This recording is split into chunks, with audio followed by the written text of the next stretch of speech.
Allahu Akbar, Pak, sabar Pak. Nih distract gue aja nih manusia nih. Mari Bang, ya. Waalaikumsalam, Masya Allah nih. Ya silakan. Ini jadi penerima tamu saya jadinya nih. Heboh nih. Mas. Sisain saya itu belum. Allahu Akbar, main makan aja. Sisain. Yo, tempe udah nggak ada apa? Tempe. Ya Allah, kagak disain tempe pisang. Ya Allah, kagak ada pisang nih.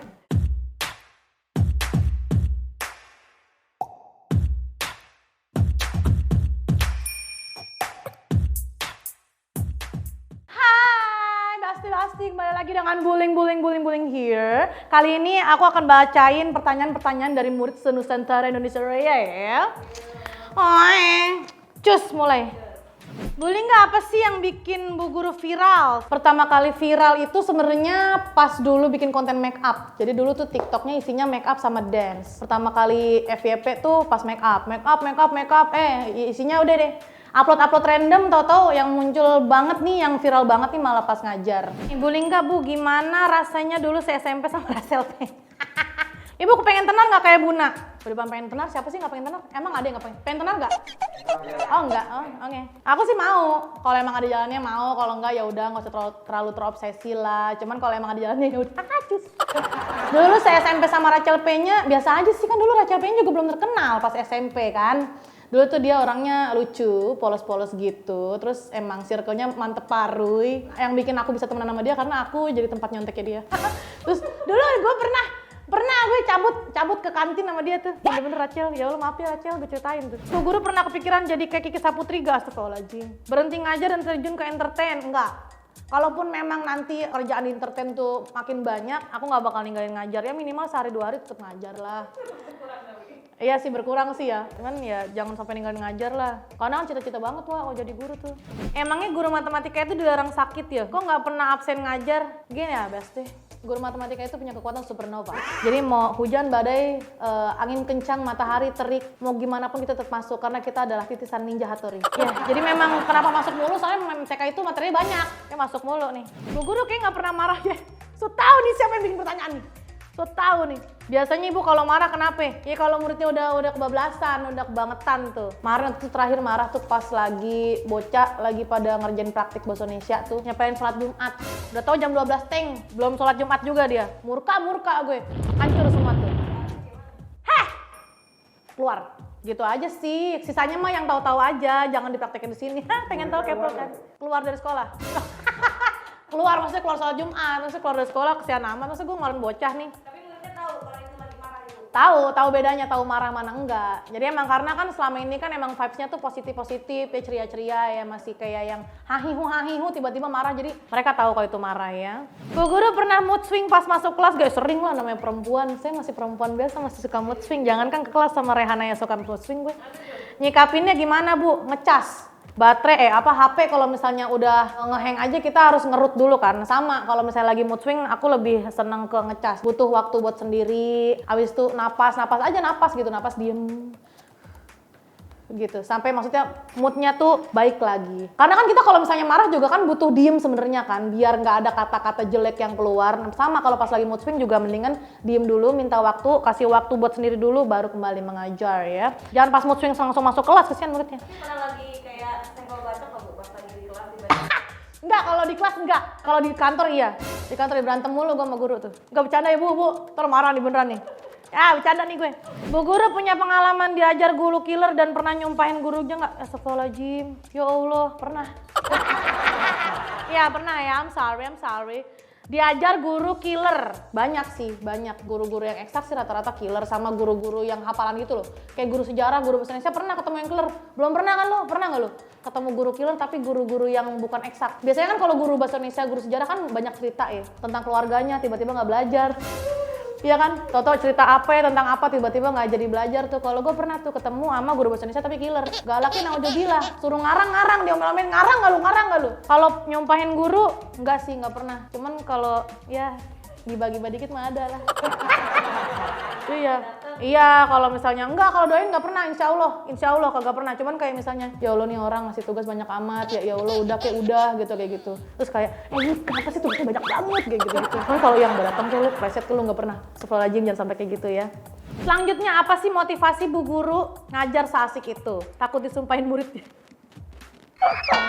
Nggak, sebenarnya motivasi ngajar jadi asik itu soalnya dendam. Dulu selama sekolah dari SD sampai SMA tuh dapat guru eksak nggak pernah bener. Maksudnya astagfirullahaladzim, nggak pernah yang maksudnya nggak pernah yang bikin aku paham gitu maksudnya. Jadi kan ketemu guru eksak tuh selalu yang kayak marah-marah, terus ngasih tugas banyak kayak gitu kan ya. Terus guru matematika fisika tuh yang kebanyakan dikit-dikit marah kayak gitu. Aku tuh pengen banget dinotis sama guru. Kadang kan ya guru eksak tuh kalau misalnya sepengalaman aku ya, itu lebih banyak notis orang-orang yang udah telanjur pinter. Jadi dia tuh bakal ngarahin, ngebimbing anak-anak yang emang udah pinter, yang emang udah bisa. Kalau misalnya nggak ngerti nih bocahnya nih, biasanya kan kayak lebih dicuekin. Nah aku termasuk yang dicuekin.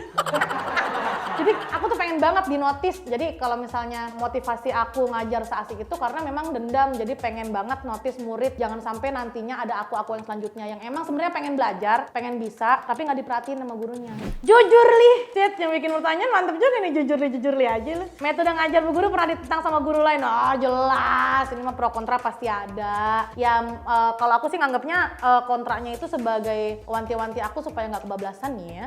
Kadang kan suka kayak dibilangin nanti wibawanya hilang tuh, jangan kebangetan kayak gitu, jangan terlalu asik. Nanti sekat antara guru sama muridnya nggak ada, atau enggak ntar hormat muridnya jadi hilang ya. Aku anggapnya itu sebagai cara mereka ngingetin aku sih. Cuman kalau untuk ditentang terus nggak boleh dilarang itu enggak sih, kayaknya sih pro kontra aja lah, itu mah biasa hidupnya. Oke, ibu saking deketnya sama murid kayak nggak ada batasannya, nanti ngelunjak loh Bu muridnya. Oh kan aku yang pegang kendali. Jadi emang guru tuh berperan sebagai nahkoda kalau dalam kapal ya. Terus jadi kapten, jadi pemimpin dalam kelas. Jadi kalau misalnya memang aku udah mutusin buat punya metode yang asik, aku juga yang harus pegang kendali supaya mereka nggak kebablasan. Jadi kalau misalnya memang ada indikasi anak-anak yang mulai kebablasan, kayak minimal ngomong apaan sih Bu, itu udah harus ditegur kayak apaan sih sama orang tua, jangan begitu kayak gitu. Jadi biar mereka tahu oh ternyata kalau untuk asik tuh batasnya segini, oh untuk nanti ngomong sama guru tuh jangan sampai kebablasan kayak gini. Seperti itu ya. Kayak tiba-tiba Oh sering, aku kan sering dipeluk-peluk murid perempuan.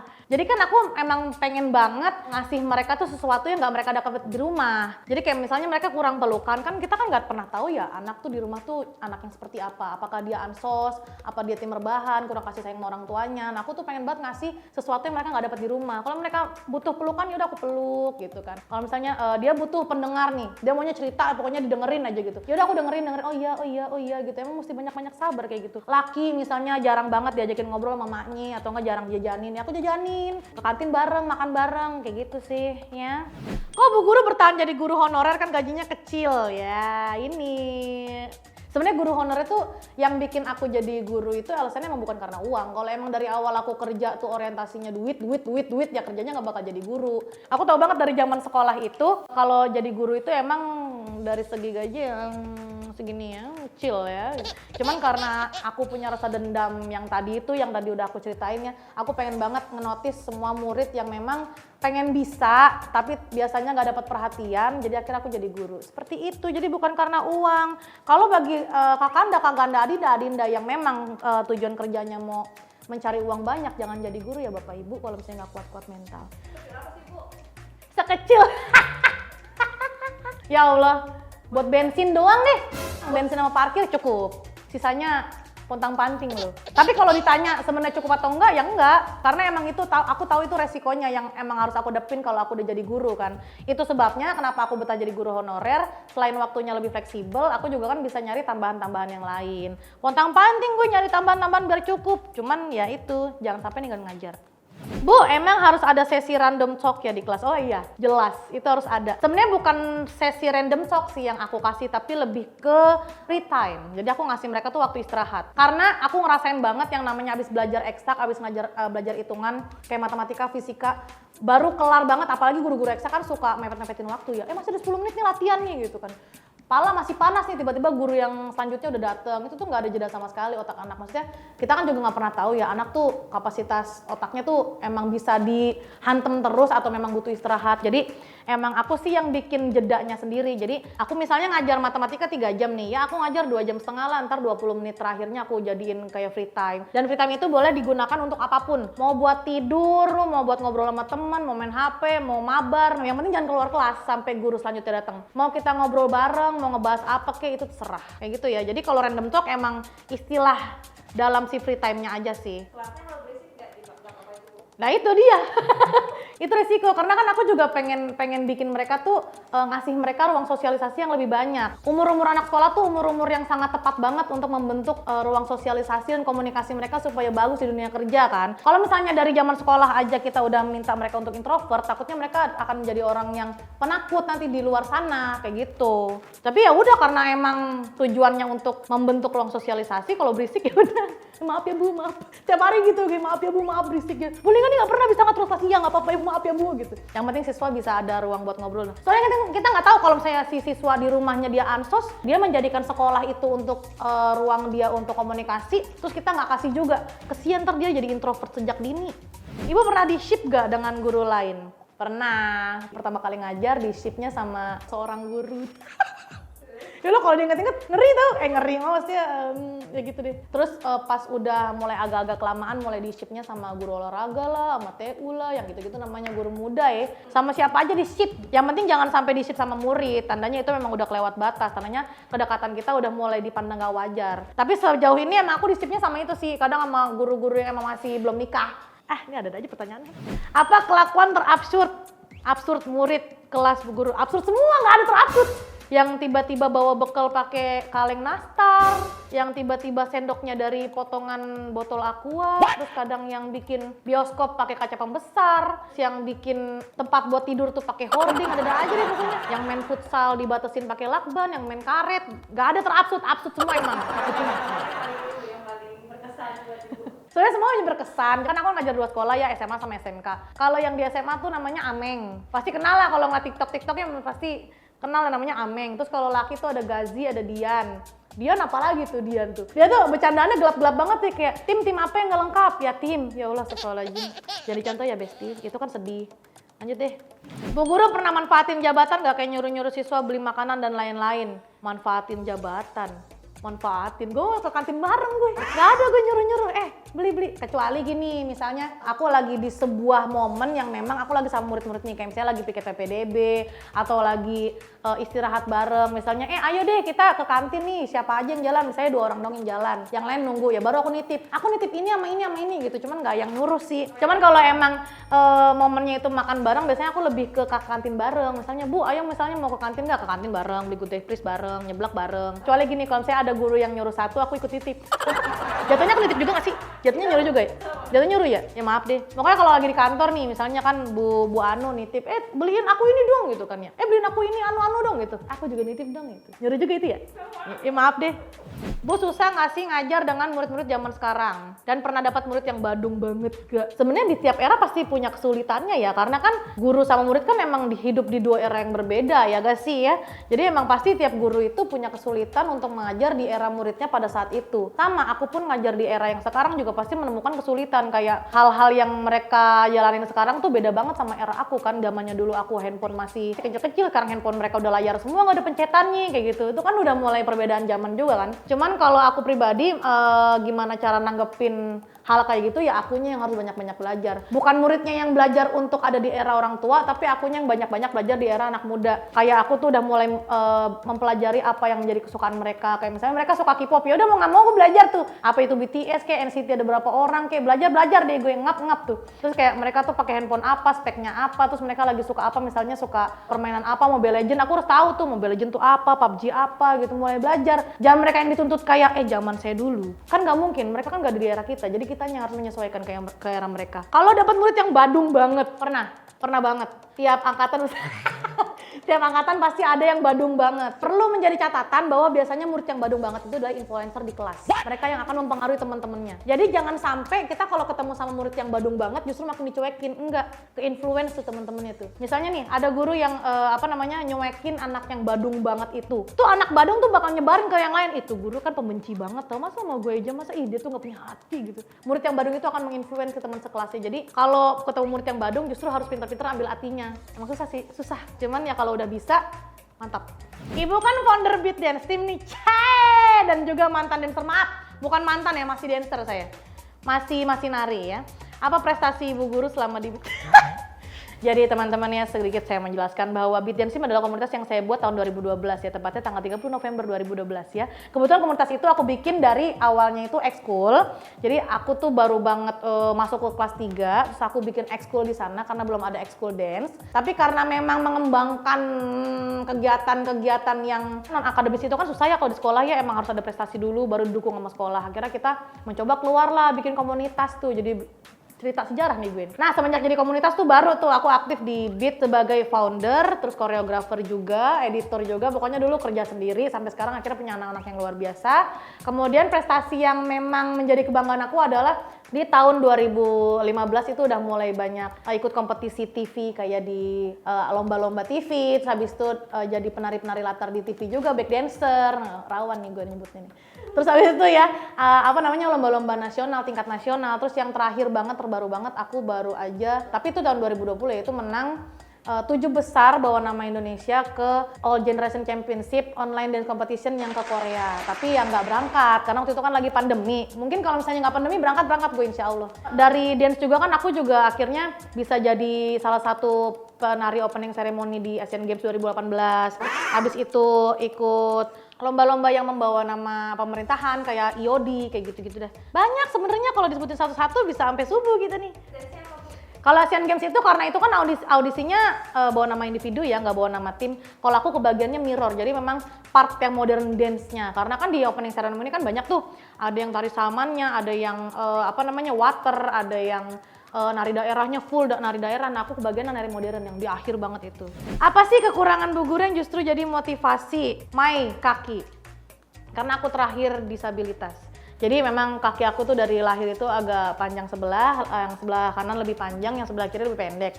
Itu juga alhamdulillah udah pernah dioperasi waktu umur 5 tahun. Dulu kalau misalnya nggak dioperasi mungkin jeda kakinya bisa sampai 6-7 cm. Jadi dulu tuh sejarahnya ya, kalau tulang paha itu kan biasanya engselnya ada di pinggul. Nah ini aku pas lahir itu nembus tuh ke pinggang, jadi emang tulang pahanya di sini. Dioperasi dikembaliin lagi tuh ke tulang pinggulnya. Tapi memang resikonya pertumbuhannya nggak bakal normal, makanya jedanya sekarang tinggal 1-2 cm aja. Tapi dari situ, dari kekurangan itu yang bikin aku akhirnya aku pengen banget bisa apa aja.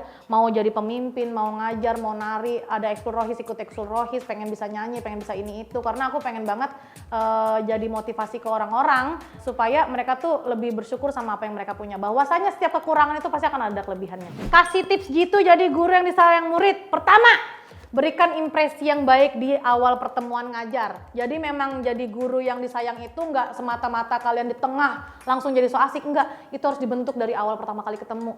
Pas banget mereka jadi murid baru di situ, bikin impresi yang baik dulu. Itu akan menentukan pandangan mereka di jangka panjang. Kayak misalnya kalian mau dipandang jadi guru yang aktif dan ceria, berarti dari awal masuk juga udah aktif dan ceria. Jangan sampai baru pertama kali ketemu udah gini. Itu bakal bikin mereka mikir, ya udah deh ini guru pasti bete nih, dia pasti gitu. Jadi bakal nentuin pandangan ke selanjutnya. Yang kedua, pinter-pinter notice murid. Jadi peka sama keadaan sekitar. Jangan sampai kita tuh ada gedebak-gedebuk sedikit tuh kita diemin. Jangan pura-pura nggak tahu deh. Pura-pura nggak tahu tuh sebenarnya menyelamatkan diri sendiri ya, tapi nggak menyelamatkan murid. Sumpah. Jadi kalau ada gedebak-gedebuk perhatiin, apa tuh? Oh iya bawa apa tuh gitu. Dia pinter-pinter banyak-banyak notice deh, pasang mata, pasang telinga supaya murid tuh ngerasa oh iya gue diperhatiin. Berikan pembiasaan 4 kata pamungkas, minta tolong, maaf, terima kasih, dan permisi. Itu penting banget tuh. Kalau misalnya nggak dari gurunya yang nerapin, murid juga nggak akan nerapin ini ke gurunya. Jadi kalau misalnya hal kecil dari 4 kata pamungkas ini aja kita nggak nerapin, murid juga akan ada indikasi untuk songong. Karena murid tuh sering banget ngerasa, nih guru perasaan nyuruh doang, nih perasaan guru minta tolong doang, nih perasaan guru ini doang gitu. Jadi tolong biasain 4 kata pamungkas ini.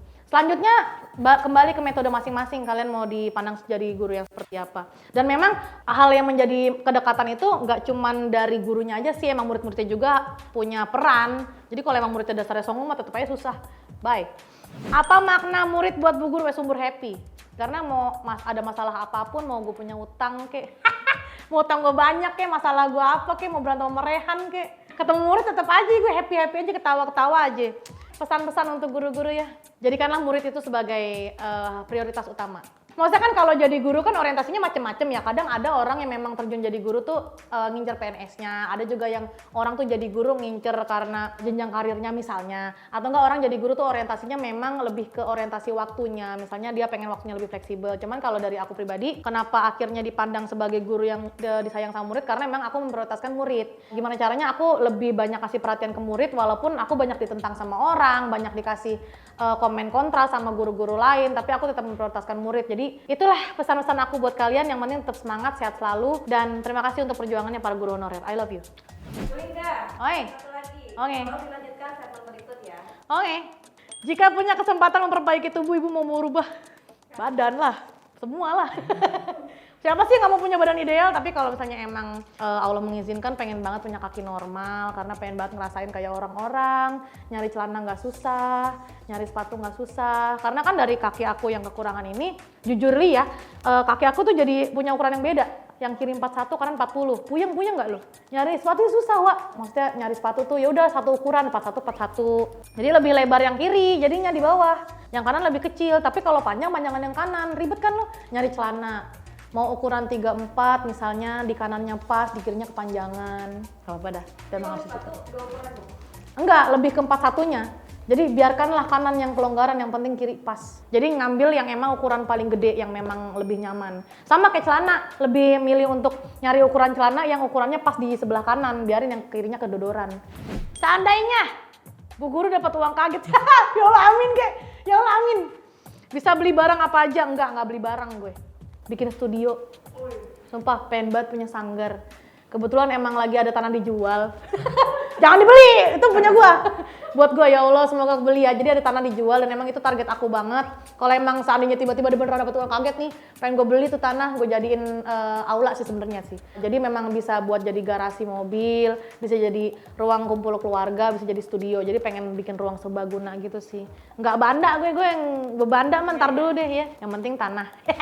Kalau punya kesempatan kembali ke usia 17 tahun, Bu Guru bakal minta maaf sama guru-guru yang pernah aku gibahin. Ya Allah, Pak Yunus, Putri, Pak Dwi. Ya Allah, maaf ya Pak. Iya, ya Allah, Pak Dwi guru komputer apa lagi tuh? Ya Allah, Pak Dwi maaf banget, saya nyontek buku waktu itu Pak. Untung, tapi kalau nggak diaduin Mahardika, saya bisa lancar itu Pak sebenarnya. Gara-gara Mahardika doang kan diaduin Pak, jadi saya ketahuan. Kalau nggak diaduin, saya bisa tuh Pak. Nilai saya 80 tuh. Bapak sih dengerin Mahardika. Mama siapa lagi ya? Bu Wiwi, banyak deh guru-guru, Pak Hendra, ya Allah Pak Hendra. Dia banyak deh guru-guru dulu zaman-zaman SMP SMA. Sama sekali lagi nih, nggak minta putus sama mantan.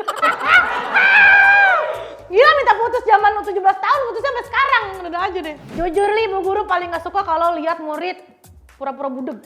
Nggak pura-pura nggak lihat, udah tahu ada gua di itu lewat gitu, kagak salim, udah tahu gue yang negor, dia pura-pura nggak denger tuh kayak apapun yang kalian lakuin tuh jadi semacam doa tau. Allahu Akbar, Pak sabar Pak. Ini distract gue aja nih manusia nih. Nggak ada aja deh, iya deh. Ayo ya maaf seadanya ya Mas ya. Ya. Mari Bang, ya.